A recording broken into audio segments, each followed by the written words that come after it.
వి gold trusted gold buyers. మీరు తాకట్టు పెట్టిన బంగారాన్ని విడిపించి ఈ రోజు ఉన్న మార్కెట్ ధరకు కొనబడును.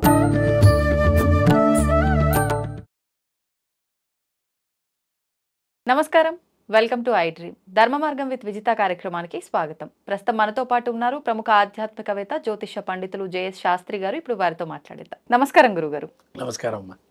గురుగారు, చాలా వరకు మనం వింటూ ఉంటాము, ఏదైనా పూజలు అలాంటివి చేసేటప్పుడు కూడా ప్రత్యేకించి ప్రదోష కాలంలో చేసే పూజలకి ఎక్కువగా ఫలితం ఉంటుంది అని చెప్తూ ఉంటారు. ఏంటి నిజంగా అంత విశిష్టత? ప్రదోష కాలానికి నిజంగా ఫలితం ఉంటుందా? ఏదైనా నియమాలు పాటించాలా ప్రత్యేకించి ఆ సమయంలో పూజలు చేయాలంటే? వాటి గురించి తెలియజేయండి. శ్రీ గురుభ్యో నమః. శ్రీ మహాగణాధిపతయ నమః. శ్రీ మహాసరస్వత్యై నమః. హరి ఓం. శ్రీమాత్రే నమః. ప్రదోషం పేరులోనే ఉంది. ప్రదోషం అంటే మనకు పంచమహాపాతకాల గురించి తెలుసుకోవాలి. ఫస్ట్ ప్రదోషం గురించి తెలుసుకునే ముందర పంచమహాపాతకాలు తెలుసుకోవాలి. ఎందుకంటే కలియుగంలో పంచమహాపాతకాలు చాలామంది చేస్తున్నారు. మీరు కూడా వినే ఉంటున్నారు ప్రస్తుత కాలంలో. పంచమహాపాతకాలు అంటే ఏంటంటే ముఖ్యంగా బ్రహ్మహత్య, బ్రాహ్మణ హత్య, స్త్రీ హత్య, భ్రూణ హత్య, గోహత్య. ఇవి జరుగుతూనే ఉన్నాయి వాళ్ళ కాలంలో. ఇవి ఎవరి ఆపే పరిస్థితిలో లేమి ఇవాళ. ఎందుకంటే అలా తయారైపోయింది పరిస్థితి. మరి ఇవి ఎప్పుడు ఆపితేనే అప్పుడు మనకు దోషాలు అనేవి ఉండవు. అప్పుడు ఈ ప్రదోషం అనే పేరు కూడా పక్కన పెట్టేయచ్చు. కానీ ఇప్పుడు ఆ ప్రదోషం అనే పేరు ఎందుకు వాడుతున్నాం? కారణం ఏంటంటే ఆ దోషాలన్నీ పట్టి పీడిస్తున్నాయి మనకి.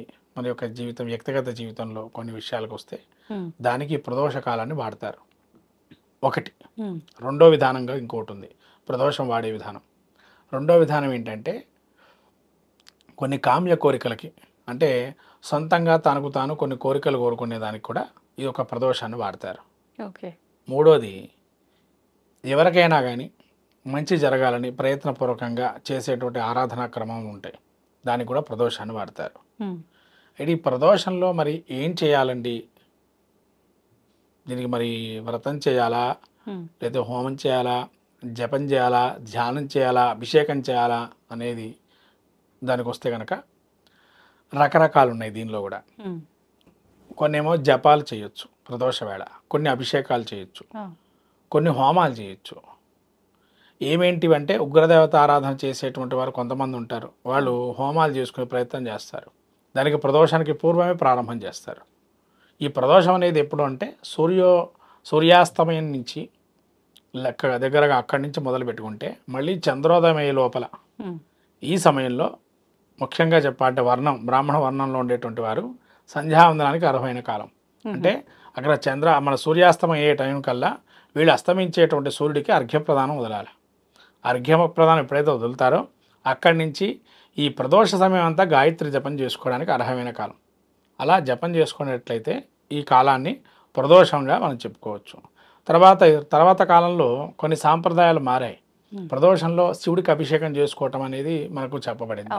ఎందుకంటే శంకరుడు ఆనందంగా తాండవం వేస్తూ ఉంటారు. ఈ ఆనందంలో ఏదైనా కూడా మనకి వెంటనే వరాన్ని ఇస్తారని చెప్పబడుతుంది. కాబట్టి ఆ శంకరుడు ఆనందంలో ఉంటాడు కాబట్టి వెంటనే మనకు ఏదైనా కూడా చిన్ముద్రతోని ఆ స్వామి అనుగ్రహం కలుగుతుందని ప్రదోషంలో అభిషేకం చేసుకుంటారు ఆ కైలాసంలో స్వామివారికి.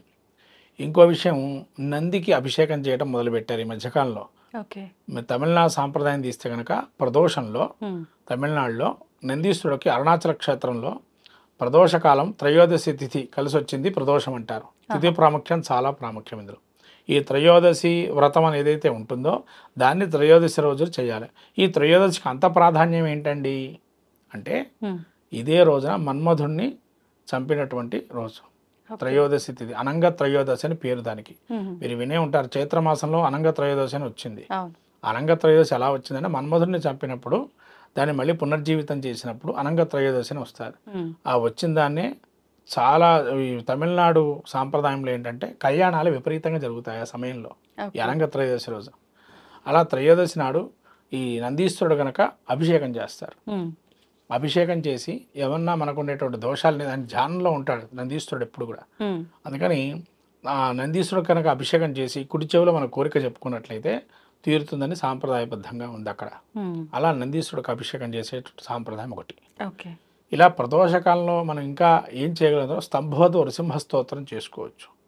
ఇదేంత అప్పుల బాధ ఉన్నవాడు, అప్పులతో బాధపడుతున్నటువంటి వాడు ఉంటారు కదన్నా, వాళ్ళు ఈ రోజున ఈ సమయం ప్రదోష సమయంలో కొన్ని బీజాక్షర మంత్ర ఉపదేశం ఉంటే గనక ఈ ప్రదోషంలో చేస్తే గనక చాలా అద్భుతమైన ఫలితాలు వస్తాయి. మంత్రోపదేశం తీసుకున్న వాళ్ళు, ఈ మంత్రోపదేశం తీసుకున్న వాళ్ళు కూడా ఈ ప్రదోషంలో చేస్తే గనక అద్భుతమైనటువంటి రిజల్ట్స్ ఉంటాయి. అది స్తంభోద్భవ నృసింహ స్తోత్రం కానీ చేసినట్టయితే, ఎందుకంటే స్తంభోద్భవం అంటే స్వామివారు అటు పగలు వాళ్ళు కాదు, ఇటు సూర్యాస్తమయం కాదు, చంద్రోదయం వేళ కాదు, అలా ఉద్భవించారు కాబట్టి ఆ సమయమే కాబట్టి ఆ సమయంలో స్తంభోద్భవ నృసింహ స్తోత్రం చేస్తే కనుక భయాలు కానీ మనకుండేటువంటి బాధలు కానీ అప్పుల బాధ కానీ అన్నీ తొలగిపోతాయని చెప్పబడింది. అటువంటి చాలా ప్రాముఖ్యమైనది ప్రదోష వ్రతం. ఈ ప్రకారంలో మీరు చూస్తూనే ఉన్నారు, అనుకోకుండా స్త్రీని హత్య చేయటము, మళ్ళీ వీళ్ళు జైల్లోకి వెళ్ళటాలు ఇవన్నీ జరుగుతున్నాయి. కర్మ తప్పించుకోవడం సాధ్యం కాదు ఎవరికి, మళ్ళీ అది కర్మ అనుభవించడం ఇంకో జన్మ ఎత్తడం జరగడం ప్రయత్నం చేస్తూ ఉంటాం. కాబట్టి ఈ త్రయోదశి రుద్రాక్ష ధారణ కూడా చాలా విశేషంగా చెప్పబడింది ప్రదోష కాలంలో. త్రయోదశి ఎవరైనా రుద్రాక్ష ధరించాలనుకుంటే కనుక త్రయోదశి రుద్రాక్ష ధరిస్తే కనుక వాళ్ళు ఉన్న ఉపపాతకాలన్నీ మహాపాతకాలు నశించిపోతాయని రుద్రాక్ష మహత్యంలో చెప్పబడింది. రుద్రాక్షలు కూడా అంటే ఎన్నో ముఖాలు ఉన్నాయి కదా, 13 ముఖాలు, ప్రత్యేకంగా 13 ముఖాలు ఉండేటువంటి రుద్రాక్షని ప్రదోషకాలం నిత్యం అభిషేకం చేసుకొని నిత్యంగా అది వేసుకున్నట్లయితే ఈ తెలుసో తెలియకో దోషాలు ఏమన్నా ఉంటాయి కదా నేను ఒక జన్మలో కావచ్చు, అవన్నీ కూడా నశించిపోతాయని మనకు రుద్రాక్ష మహత్యంలో చెప్పబడింది. అటువంటి కాలమే ప్రదోష కాలం. మన దోషాలను తీర్చేటువంటి కాలమే ప్రదోషం. ప్రదోషం అంటే అది, అంటే దోషం లేకుండా ఉండేటువంటి సమయాన్నే ప్రదోషం. సూర్య చంద్ర గణం మధ్యలో ఉండే కాలమే ప్రదోషం. సూర్యుడికి చంద్రుడికి మధ్యకాలం ఇది. సూర్యుడు అస్తమిస్తాడు, చంద్రోదయానికి మధ్యకాలాన్ని ప్రదోషకాలం అంటాం. కాబట్టి ఈ ప్రదోషకాలంలో ఏ అర్చన చేసినా, ఏ దీపారాధన చేసినా దేవతానుగ్రహం పరిపూర్ణంగా ఉంటుందని. అలాగే దీపారాధన చాలా ప్రాముఖ్యంగా చెప్పబడింది ఇక్కడ ఆ సమయం. ఎందుకంటే మనకు తెలిసే దేవుళ్ళు ముగ్గురే. ఎవరెవరంటే సూర్యుడు, చంద్రుడు, అగ్ని. ఈ ముగ్గురు ఉండేటువంటి కాలాన్నే ఈ ప్రదోష వ్రతం అంటాం. కాబట్టి ఈ వ్రతాన్ని ఆచరించి అందరూ కూడా తనకుండేటువంటి కష్టాలు కానీ తనకుండేటువంటి బాధలు కానీ ఇవన్నీ నశించిపోవడానికి ఈ ప్రదోష వ్రతాన్ని ఉపకరిస్తుంది. ఫాస్టింగ్ గురించి చెప్తా అన్నారు. ఈ యొక్క ప్రదోషంలో ఇంకా చెప్పాలంటే ఉపవాసం కూడా ఉండొచ్చు. కానీ ఇప్పటి కాలంలో ఉపవాసాలు చాలా కఠినంగా ఉండాలి అంటే ఎవరి వల్ల కావటం లేదు. అప్పటిదాకా ఉండాలా అండి అని అంటున్నారు.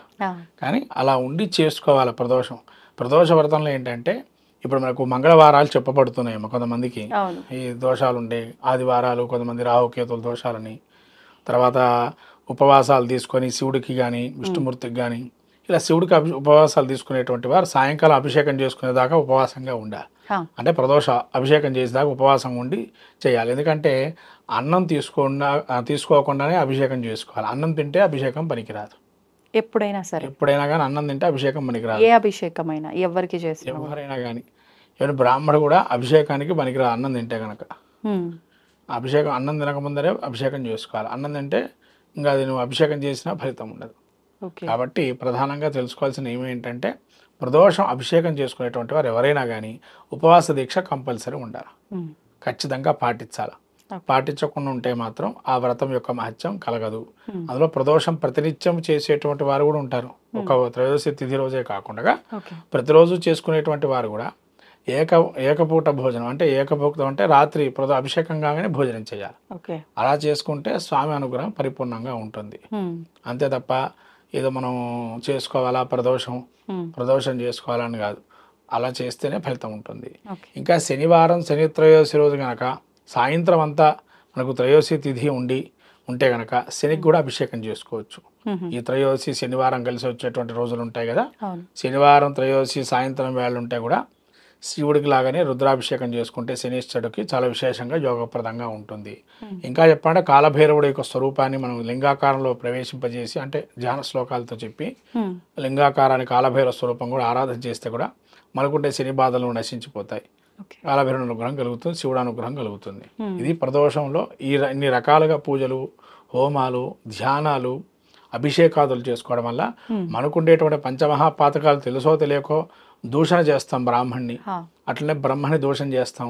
అంటే విద్య వ్యాపకంగా ఉంటాడు. ఇప్పుడు కొంతమంది స్వామీజీలు తిడుతూ ఉంటానమ్మా తెలుసో తెలియక, ఎందుకంటే అది కూడా ఒక దోషం కిందనే.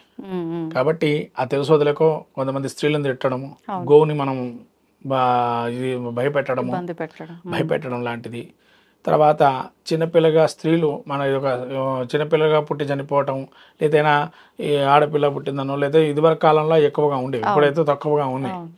ఈ చిన్నపిల్లల్ని వదిలేసేయటం పుట్టంగానే, అలాంటి తెలుసో తెలియక దోషాలు అనేకం చేస్తున్నారు.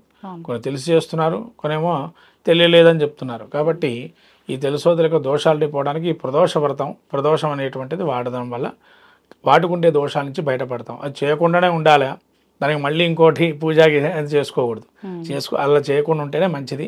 కాబట్టి అలా తెలుసో తెలియక ఏమన్నా ఉండి మన కర్మదోషాలు అనుభవిస్తున్నామంటే ఇది చేసుకోవటం మంచిది. ఓకే, ధన్యవాదాలండి. తవ్వండి, తవ్వుతూనే శివలింగం సరే దాన్ని అట్లా కప్పేసేయండి, చూపించదండి. మూర్తి పూజ కాదు, సాక్షాత్ బ్రజేంద్ర నందన భగవాన్ ఉన్నారు మూర్తిలో. ఏమీ ఆశించకుండా ఆరాధించే వాళ్ళు కూడా ఉన్నారా ప్రభుజీ? నిజమైన భక్తి అంటే మనకు తెలియదు కాబట్టి